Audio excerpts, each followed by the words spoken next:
ஓம் ஸ்ரீ குருபியோ நமக. ஓம் ஸ்ரீ மகா பெரியவா சரணம். ஜூன் 26 இன்றைய தினம் தேய்பிரை பஞ்சமி திதி. பொதுவாக பஞ்சமி திதி அப்படிங்கிறது வாராகி அம்மனுக்கு உகந்த திதியாகவும் வாராகி அம்மன் வழிபாட்டுக்கு சிறந்த நாளாகவும் கருதப்படுது. இன்றைய தினம் நம்ம எப்பவும் போல வாராகி அம்மன் வழிபடுறது மட்டும் இல்லாம நம்மோட மன கவலைகளும் மன கஷ்டங்களும் மன குழப்பங்களும் நீங்குவதற்கும் செல்வ வளம் அதிகரிக்கிறதுக்காகவும் இந்த ஒரு பொருளை வாங்கி வச்சு நாம வாராகி அம்மனை வழிபடும் போது நம்மளோட ஒட்டுமொத்த பிரச்சனைக்கும் ஒரு தீர்வு கிடைக்கும். ஜூன் 26 இன்றைய தினம் பஞ்சமி திதி அப்படிங்கிறது இரவு 11:11 வரைக்கும் இருக்கு. ஒரு தெய்வத்தை வழிபடும் போது அந்த தெய்வத்துக்கு பிடிச்ச பொருட்கள் நைவேத்தியமா செஞ்சு வழிபடுவோம். அப்படி இல்லைன்னா அந்த தெய்வத்துக்கு பிடிச்ச பொருட்களை வச்சு அபிஷேகம் செய்வோம்.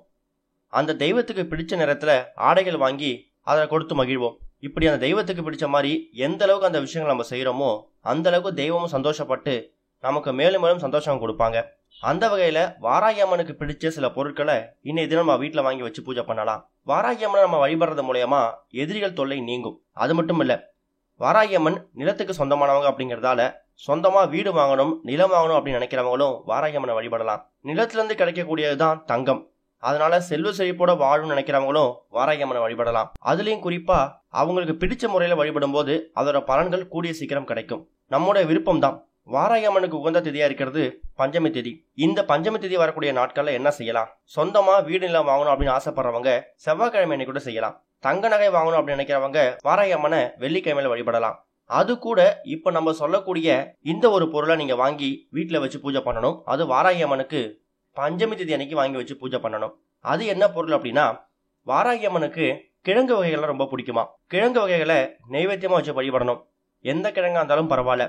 அதுலயும் குறிப்பா மரவள்ளி கிழங்கு, பனங்கிழங்கு, சக்கரவள்ளி கிழங்கு, இந்த 3 கிழங்குல எந்த கிழங்கு கிடைச்சாலும் அது அம்மனுக்கு பிடிச்சமான ஒண்ணுதான். அடுத்ததா வாராகி அம்மனுக்கு மாதுளம்பழ முத்துக்கள் இருக்குல்ல, அதுல தேன் ஊத்தி முத்துக்களா எடுத்து தேனை ஊத்தி அதுல நீங்க நைவேத்தியமா படைக்கலாம். இன்னும் எவ்வளவோ கனிகள் இருக்கு.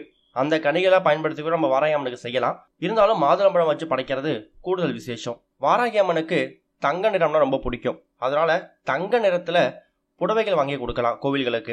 அதாவது வாராகி அம்மன் கோவில் பக்கத்துல இருந்துச்சுன்னா நீங்க தாராளமா அந்த அம்மனுக்கு தங்க நிறத்துல புடவைகள் வாங்கி கொடுக்கலாம். ரொம்ப ஆடம்பரமா அதிக விலை கொடுத்து வாங்க கூட அவசியம் இல்லை. ஒரு 300 ரூபாய்க்கு ஒரு தங்க நிறத்துல புடவை கிடைச்சாலும் அதை வாங்கி கொடுங்க.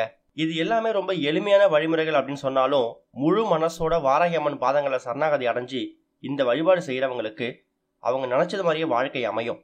கவலைகள் நீங்கும், மனக்குழப்பங்கள் தீரும், குடும்பத்துல செல்வ செழிப்பு அதிகமாகும். ஓம் ஸ்ரீ குருபியோ நமக. ஓம் ஸ்ரீ மகா பெரியவா சரணம்.